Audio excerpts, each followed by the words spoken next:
We have so much to talk about the new season on World of Tanks console. I am super hyped for all of the content that came out with this update. Of course, we have the multi-turreted tanks, and we are taking a look at the E100 in this video, as well as having a look at some of the season content, the stuff that you need to know about the season, actually within the game, all of the different changes that Wargaming have implemented as well, and we'll be taking everything you need to know right here. Of course, we'll start off with the multi-turreted tanks. Now, there were 5 tanks that Wargaming have introduced multi-turrets to, and that is inclusive of the E100.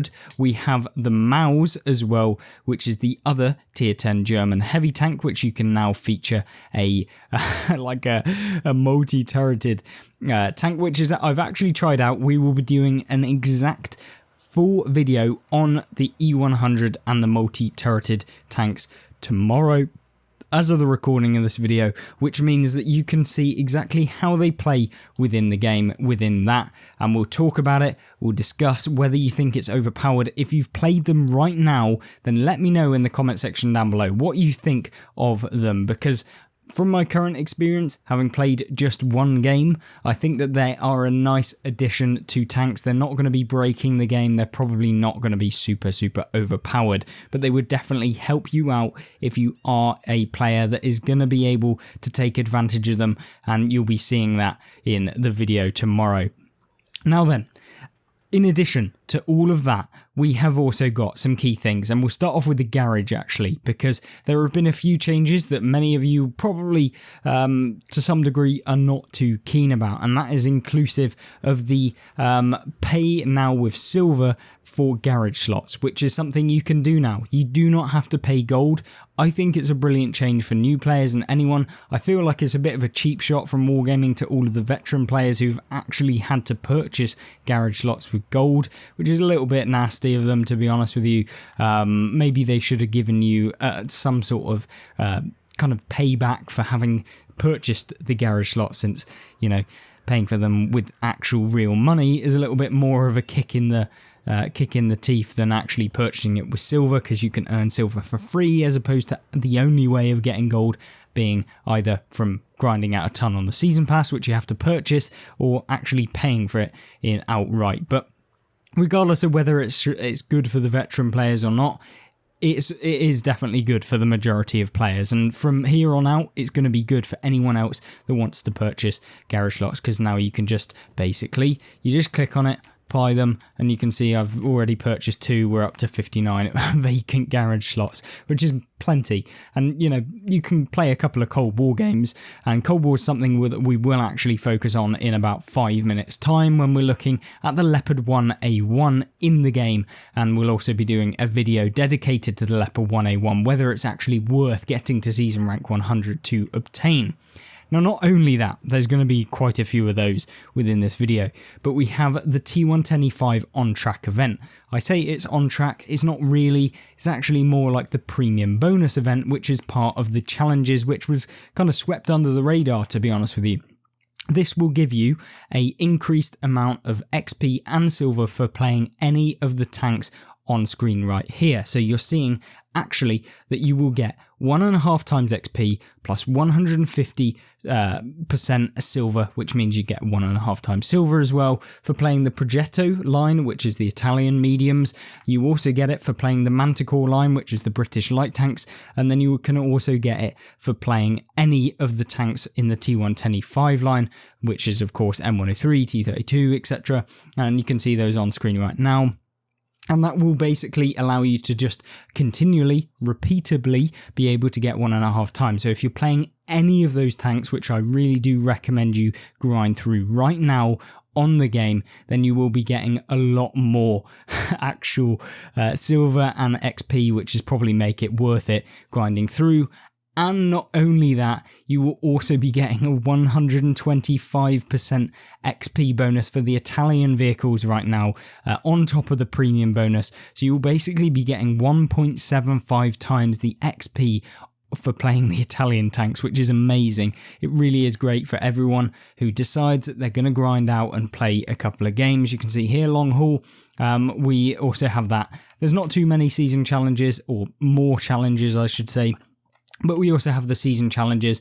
Of course, do your dailies. You can reset one challenge per day that maybe you know that you aren't going to be able to complete. And of course, you have the weekly challenges that you have to just do over a period of time, which is always good as well. So make sure that you're grinding out as many as those as possible in the season. Now, talking about the season, if you are wanting to purchase the season pass, in my personal opinion, as a player that's been playing for a while, I think in terms of like the reward that you get for playing, the Ultimate Season Pass is definitely an honourable mention. We have the Czechoslovakian Heavy, which I have within the game because we have the Ultimate Season Pass. Now this is a tier 7. We'll take a quick look at it. It is the Lioness, and you can see here it's a double or a triple shot autoloader. So you've got 3 rounds that you can fire with this tank. And if we have a look at the detailed statistics of the vehicle, you can see here it's a 3-shot autoloader that you can play with. It's definitely going to be an interesting kind of tank to be able to kind of get your hands on, to be able to try out, and we'll do a full video looking at this tank in particular in this week, so you'll be able to see that and whether or not you should purchase the Ultimate Season Pass. So if you're a bit hesitant, don't jump into it thinking that you're just going to do it and hopefully it's going to be good. Make sure to check out the video that we will be doing soon, where that will cover everything that you need to know. If you're really desperate, I would say that this tank is probably not worth the 6,000 gold on its own, but for all of the other benefits, to be able to get to season rank 100 as quickly as possible, to get extra rewards, the commander and stuff like that, then maybe it's worth it. But 6 grand for just the tank in terms of gold is probably not worth it. But yeah, it's definitely a nice addition on top of all of the other benefits, and combined it's probably not a bad deal because you won't be able to buy any brand new premiums usually for much less than 12,000 gold, so 6,000 isn't too bad. Now then, talking about deals, there is one deal that I want to showcase to you guys as an actual decent deal within the game. Well, 2 actually. You've got the M56 Scorpion and we've got the Speed is Life bundle. And the Speed is Life, these are 2 tanks that are actually really fun to play within the game, which can't be said for too many tanks.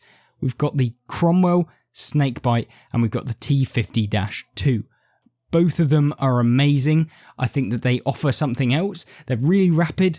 They're super fun to play, especially if you play with platoon mates. If you all YOLO around in the Cromwell Snakebite and the T50-2, you can have some really strange, novel, unique games. And if you use the Cromwell Snakebite as a ramming light tank, it can be really fun. And maybe we'll test out the heaviest light tank or the most damaging light tank to World of Tanks console in a video coming soon. And I guess that might be a little bit of a precursor. But then we also have the M56 Scorpion, which is actually a really underrated tank if you know how to use camo. If you don't, it's probably pretty garbage, to be honest with you. But yeah, if you know how to use camo, the M56 Scorpion is insane, and you can have so much DPM with the tank that it makes it so good. The other 2 bundles, probably not too much of an interest. And talking about kind of a preemptive video introduction, we will also be looking at 15 top secret keycards and keycards that you'll be able to kind of get an idea as to whether this rotation of keycards is good. Wargaming managed to gift me 15 keycards that I'll be able to kind of review for you guys, as much as reviewing keycards is even a thing. But yeah, we'll be able to do that in a video coming soon. And we also have to have a look at the Leopard 1A1, which we'll do right now before we kind of sign off for this video, because remember, the Leopard 1A1 is the top tier reward. If you are going to be wanting to buy it outright, it's going to cost you 14,000 gold. If you get to season rank 100, you'll be able to get it for free. I would highly recommend you wait and actually get to season rank 100, plus it gives you something to grind towards. And you can see here, this is what the tank offers. It's basically a really high damage output tank. It's got 460 alpha, that's more than the FV4211, which is probably going to be its stiffest competition. You're also much faster, you're highly mobile, you've got better vision. I think that this tank could potentially be a rival for the FV4211. We will have to do a full analysis of the tank itself though, so don't quote me on this. It could be terrible when we actually come to play it. But I think when you compare it to the other tanks of the tier, it's got better high-end penetration, it's got better standard penetration, it's got one of the highest alpha damages, you know, suffering to the M60A1 pattern rise, but some of the others, you know, you're looking at the Mobats, etc. Yes, it's going to have less damage, but it is a medium tank that can pump out that damage really, really quickly. So it's going to be interesting to see how this thing fares in the matchup on Cold War. So we will be doing a video entirely on that. And one thing that I think is really, really cool about this update as well is that now consumables, or not consumables, but emblems, inscriptions and flags will now be able to be purchased with silver. So you no longer have to actually pay money, you can just pay with your silver instead. And I think that that's something that is really, really good for the game. I think it's going to help out anyone that actually wants to purchase them. And so I think that that's what we're going to aim to do on all of our tanks. We're going to kit them out with various different stuff, and we will be putting on the Ukrainian flag here onto the Lioness Skoda T45, and hopefully we'll be able to do a full review. We'll kit it out, everything for you guys, and hopefully that'll be really good. One thing that I do also want to mention is that you have a new contract that you'll be able to actually look at as well. I think we can look at them here. We've got the Slapjack, which I highly recommend, which came out a couple of weeks ago, but we've also got the Centrifuge, which has been buffed, I think, by Wargaming, so it's a little bit more competitive now at tier 5, so that could be potentially something that you want to get. Chiseled contract only has 13 days left, and I don't think I'm going to complete it somehow, having to gain 1.2 million XP in the next, well, 900,000 in the next 13 days, and probably don't have enough time to be able to do that. So yeah, what a waste of time that was. But anyway, hopefully you guys did enjoy this video. If you've got any questions, any queries, anything that you want to let me know, and of course let me know whether you like this update, because for me personally, this has been one of the most hyped updates that I've actually got excited for on World of Tanks console, which can't be said for very many in the past. So really, really good thumbs up. Lots of good changes for new players and kind of improving the overall experience, not having to spend a load of gold for things that are just within the game. So thank you very much, Wargaming, for some of that. Obviously, there's still some negatives. We didn't get any changes to the camouflage. You still have to pay with gold if you want permanently. You still have to pay 90 gold to swap out some crew skills that I really want to see changed. But other than that, it's been a good update, and hopefully that'll come in the future. Of course, if you do want to check out the full season pass review, what else came, all of the different changes that Wargaming have implemented, then check out this video on the left hand side. And of course, we cover a load of gameplay and tank reviews that I think are really, really beneficial in the playlist on the right for those of you who want to learn a little bit more about the game and maybe improve and learn where to go. That will be on the right hand side. Other than that, hope you have a fantastic rest of the day and you join me in one of those videos. Goodbye.